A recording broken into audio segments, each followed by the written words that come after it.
ეროვნული ბანკის პრეზიდენტი ქალბატონი ნათია თურნავაც აქ არის და მე მივწერე პირადში რომ თუ აქვს დრო 10 წუთით რომ შევხვდეს და დავალაპარაკოთ ლუქსიუმის პროექტზე. მე მაქსიმუმ ვცდილობ რომ საქართველოში დარჩეს ყველა პარამეტრით აღნიშნული პროექტი. მხოლოდ იმით კი არა რომ საქართველოში რაც შეიძლება მეტ ადამიანს ჰქონდეს ლუქსიუმი, არამედ კომპანია, რომელიც მილიარდობით დოლარს შემოუტანს ქვეყანას. ასე რომ ჩვენსაც ვცდილობთ და დანარჩენი ნახოთ. მოგა ჩვენი მისია შესრულდა.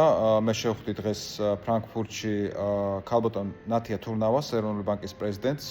თქვენით რომ ის არის მთავარი მარეგულირებელი საქართველოში, როგორც მაგალითად შვეიცარიაში არის FINMA და ჩვენ გავცვალოთ ინფორმაცია, გავიცანე როგორც თქვენი დაუძინებელი მტერი ვარ მეთქი და შემდგომ თავის კოლეგებსაც ისე გამოცნო, გაიცანეთ ბატონი გიორგი გაგრძელე, ჩვენი დაუძინებელი მტერი ყოფილაო, გავიცნოთო. მოგა ჩემი მიზანი არის ის, რომ თუ არის რაიმე შანსი და გარანტიები იმისი, რომ ლუქსიუმი იყოს საქართველოში დაცული, ჩვენ ეს გამოვიყენოთ ისევ ხალხისთვის.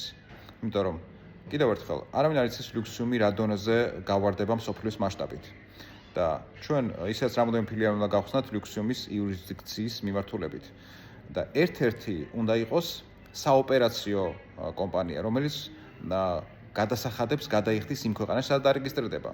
ამიტომ ჩემი იდეაა და მე მგონი ნორმალური საქართველოს მოქალაქე ყველა დათანხმდება, რომ რატო უნდა ვიხადოთ გადასახადები შვეიცარიაში ან სინგაპურში ან ნებისმიერ სხვა ქვეყანაში, როცა შეიძლება ვიხადოთ საქართველოში. ქართული იდეა, ხო? უბრალოდ ამის გვჭირდება დაცულობა მაქსიმალურად, რომ თქვათ, სახელმწიფო მოგწევს გარანტიები, რომ თუ თქვათ რაღაც პრობლემები შეიქმნა, ჩვენ ვიქნებით ყველა პრობლემისგან თავისუფალი და დაცული. თუ ამის გარანტიები ჩვენ გვექნება და ამის პრაქტიკა არსებობს და ეს ჩვენი ნორმალური მოლაპარაკების ნაწილია, ჩვენ რა თქმა უნდა საქართველოს ჩვენი სამშობლოა, ხო? და მაქსიმუმს გავაკეთებთ, რომ საქართველოში იყოს ლუქსიუმის საოპერაციო კომპანია, სადაც გადასახადებს გადაიხდის საქართველოში. ასე რომ ნახოთ რა გამოვა, ჩვენ შევადგენთ წერილს, გავუგზავნით და დაველოდებით მათგან პასუხს და რა ვიცი, მე მინდა რომ მაქსიმალურად საჯარო იყოს ეს ყველაფერი და ერთად ნახოთ რა გამოვა.